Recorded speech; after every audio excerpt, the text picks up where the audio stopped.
Bom, então a gente vai fechar o turismo hoje, na aula de hoje. Provavelmente eu vou voltar com ele aí em alguns outros pontos para a gente, dependendo, né? Não sei se o projeto interdisciplinar vai mesmo acontecer ou não, mas ele vai aparecer em alguns outros pontos, porque agora o que é meu plano? Que a gente entre de vez na educação patrimonial, quais que são as práticas, ações, quais são as possibilidades que nós temos.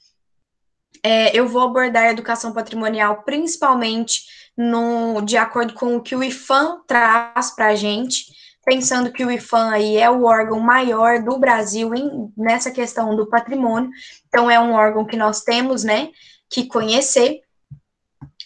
E aí, deixa eu compartilhar aqui.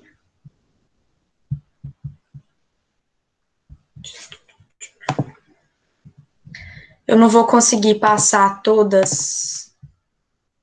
essa parte para vocês hoje,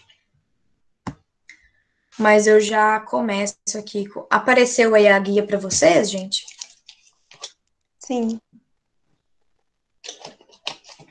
Bom, agora que a gente já viu o que é o patrimônio, quais são os órgãos que trabalham o patrimônio, qual que é a nossa obrigação enquanto comunidade ou enquanto governo, eu trouxe aqui primeiro um, uma citação, inclusive eu coloquei bibliografias, eu coloquei alguns exemplos, trechos, coloquei um livro muito bom do IFAM que fala tudinho assim de educação patrimonial, desde o início, os conceitos, quais atividades eles desenvolveram.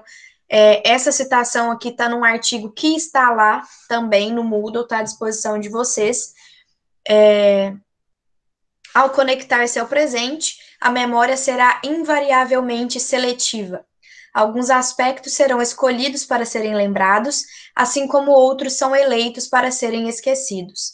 Dessa forma, o esquecimento não se opõe à memória, nem opera contra a memória, mas é parte constitutiva dela. Isso aqui é uma das citações, e aí eu trouxe uma outra.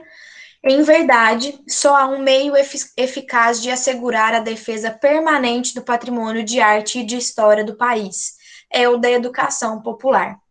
Ter-se-á de organizar e manter uma campanha ingente visando a fazer o povo brasileiro compenetrar-se do valor inestimável dos monumentos que ficaram do passado. Se não se custou muito a persuadir nossos concidadãos de que o petróleo do país é nosso, incutir-lhes a convicção de que o patrimônio histórico e artístico do Brasil é também deles, ou nosso, será certamente praticável. Por que eu trouxe essas duas aqui? Essa do Ministério da Cultura, é do livro de Educação Patrimonial, da publicação do IFAM, e essa outra aqui da memória é de um artigo que fala sobre essa política de educação patrimonial que foi desenvolvida pelo IFAM, e eu trouxe ela para a gente já começar a pensar dois modos aqui diferentes. Um deles, da gente pensar essa questão da memória, né? Quando eu vou trabalhar patrimônio, quando eu vou trabalhar cultura, quando eu vou trabalhar turismo, eu vou trabalhar com memória e esquecimento. E é sempre bom a gente ter em mente essas relações de poder do que foi é uma escolha, né? O que foi esquecido durante esses anos, o que nos ensinaram durante a escola, quais foram as comunidades que foram inseridas ou não nesse processo. Então, eu sempre tenho que pensar isso, né? A nossa identidade, ela vai muito além da identidade daqueles que estavam no poder, né? Nós somos, enquanto país, enquanto cidade, estado, enquanto sujeitos, nós somos formados também por aqueles que foram jogados de lado, por aqueles que foram criminalizados, que foram marginalizados. Então, a gente tem que pensar, a partir do momento que eu estou em sala de aula, né, com os meus alunos, no meio de incluir isso e entender esses diferentes processos, né, de onde que aquele meu aluno vem, de qual que é a comunidade, quais são as relações que estão ali na minha frente com a cidade, com a comunidade como um todo, porque o patrimônio nada mais é do que isso, né, o patrimônio é vivo, são essas relações que eu construo, né, o passado, presente e futuro deixa de ser aí uma linha que vai seguindo para ser um emaranhado mesmo, né, que eu carrego comigo e que eu acesso de maneira diferente. E, ao mesmo tempo, essa segunda citação, que é uma publicação do Ministério da Cultura, né, Primeiro que tem essa menção do petróleo aí, que eu achei maravilhoso, né? Comparando aí o patrimônio com o petróleo, que é um bem ligado a um valor econômico, a gente sabe que tem tantas coisas ligadas, e essa questão de monumentos que ficaram do passado, né? Nós vimos já como que foi essa mudança do conceito do patrimônio, como que isso evoluiu, né, aqui no Brasil e também no mundo, mas além desses problemas aí, desse reforçar o patrimônio de pedra e cal, né, esse bem que é ligado a um valor monetário, a gente tem isso aqui, né, que é a educação popular.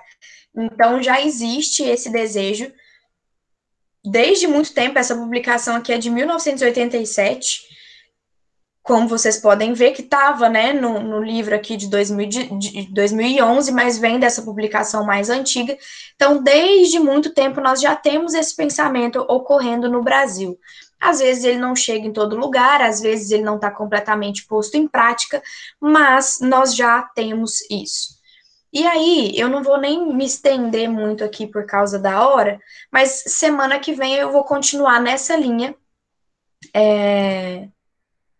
Separei mais aqui mas eu não vou seguir hoje.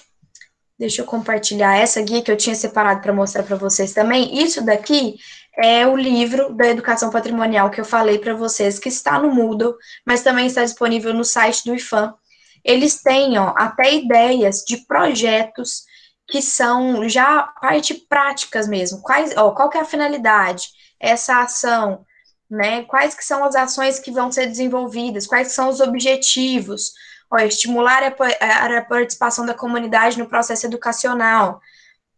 E aí depois eles já trazem, ó, até a ideia do que aconteceu, como que foi. Eu não sei se vocês conseguem ver nessa foto aqui, eles estão, na foto inicial dá para ver melhor, né? Esses rostos que eles criaram nesse saco de papel. E o que era a ideia? Exatamente isso que a gente estava conversando, ó. Contestar a uniformidade e a homogeneização em favor do reconhecimento das diferenças culturais. Então, foi todo um projeto desenvolvido para trabalhar, para reconhecer essas diferenças. Aqui vocês conseguem ver na foto, tá pequenininho, mas vocês conseguem ver uma pessoa desenhando um rosto na outra, né, criando aí qual que é essa identidade. Aqui tem outras ações, tem desenhos, depois a gente passa com calma nisso aqui para entender como que foi desenvolvido isso, mas é um livro muito bacana, ele é um pouquinho grandinho, ó, mas ele tem um material bem grande. Essa é a capa dele, ó, histórico, conceitos e processos, porque aí a minha ideia é que a gente vá seguindo nessa vertente. Mesmo com o projeto interdisciplinar, a gente vai seguir por esse caminho aqui, pensando qual que é, na prática, essas ações, como que eu coloco a educação patrimonial, porque, afinal de contas, a gente pode ficar aqui falando horrores, né, de essa questão teórica, mas o importante é como que eu acesso essas crianças, esses adolescentes, essa comunidade, como que eu chego com esse conhecimento lá, tá? Então, por hoje é isso. Vocês têm alguma dúvida, algum comentário que queiram acrescentar?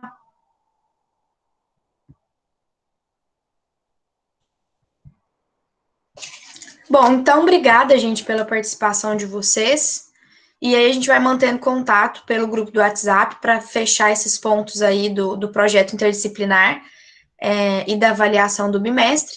E qualquer dúvida, estou à disposição de vocês, tá? Vocês viram aí que eu troquei de número, mas estou lá no grupo, qualquer hora pode mandar mensagem ou e-mail que eu estou à disposição.